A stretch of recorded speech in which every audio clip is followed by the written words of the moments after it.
Well, good July 17th. It is July 17th. This is the Brian Hornback Experience, the Express Edition. Talk about a couple of things that might have happened this weekend. Well, it did happen this weekend. One is the candidates for City Council at-large A were on WBIR. It's Channel 10. It's Inside Tennessee. Don Bosch was back, the Democrat. Susan Richardson Williams was there. In studio was John Becker, the anchor, and John North, the investigative reporter, who's always there. And Lynn Fugit, the at-large councilwoman for the last 4 years, was there. And Darren Worsham, who a lot of people had not really heard from. He filed his petition. But on the latest financial disclosure, he has said he's not soliciting, accepting, receiving any donations. But he was there. Cameron Brooks, former political party chairman, was on remotely. He said that he had been exposed to COVID. He had tested negative, but didn't want to make anyone sick. You got to take people at their word, but not sure about that, but whatever.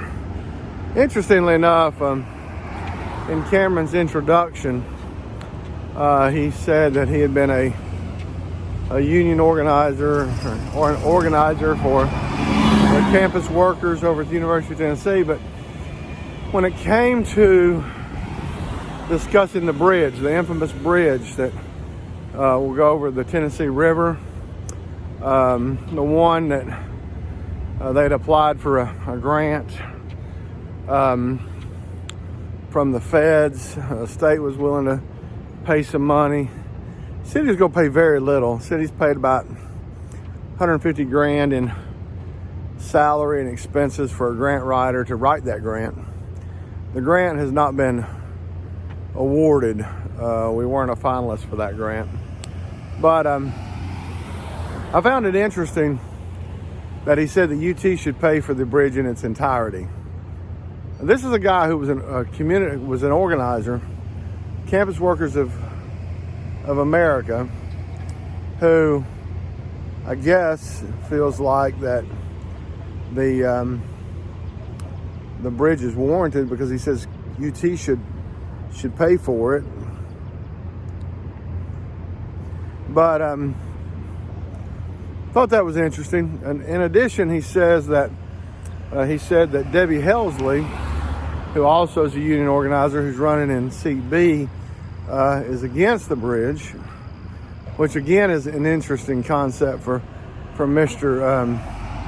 Brooks, because he has gone on record as being against one of her one of the things that she was against, which is he went against something she supported, which was the use of the old South High for Helen Ross McNabb to use as a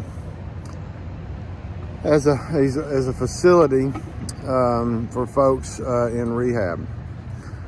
So Cameron and Debbie Helsley had been opposite on Old South High, which ultimately wound up not working out because Helen Ross McNabb couldn't get the approval of City Council. So it's just interesting that Cameron Brooks is picking and choosing when he agrees with anyone, whether it be Debbie Helsley or anyone else. And then he has the contradiction of having been a campus workers union representative, but wanting the University of Tennessee to pay $100 and some million for a bridge. Also, he was critical of the city paying the $150,000 for the grant writer. Now remember that India Kincannon is, in fact, in a nonpartisan mayoral election, India Kincannon is in fact a Democrat. Her predecessor, Madeline Rogero, too, was a Democrat. Both of them have endorsed Lynn Fugit, the city councilwoman running for re-election, and not supporting Cameron Brooks. So it's an interesting election. I have sent out the email offering all the candidates, I think there's 14 total, an opportunity to be on the Brian Hornback Experience. I have received some wanting to book that, so we will get some of those booked this week, and we'll start having those available right here on the Brian Hornback Experience. Anyway, it's a good Monday, July the 17th. Went to this weekend, the wife and I went to the Thomas Rhett, Cole Swindell, Nate Smith concert at Thompson Bowling Arena. Missed the Tennessee Republican Party Statesmens dinner. Ron DeSantis was a speaker. There was 1,800 people there at the in Nashville for that dinner. Hearing from Republicans that it was a great event. I will say that the Thomas Rhett, Cole Swindell, Nate Smith concert was great. The wife and I had a date night thanks to our oldest son, and I will say that I think I found the two best seats in Thompson Bowling Arena. Whether I ever reveal to you what the section, row, and number of seats is yet to be determined. But we had a great night there, Saturday night at Thompson Bowling Arena. Nate Smith, Cole Swindell, and Thomas Rhett were all very, very good. Daniel Ian Jones is the DJ that travels on the Thomas Rhett show, so he has some of the warm-up music. I will say that the gaps between Nate Smith, Cole Swindell, and Thomas Rhett were minimal. Probably the most minimal that I've seen in all the concerts I've gone to, but appear to be a sold-out crowd. Certainly, if you go to my Instagram, my Facebook, you'll see some pictures and some videos there. Certainly did appear to be a sellout crowd. But anyway, it was a good weekend all around. I hope y'all are having a good July.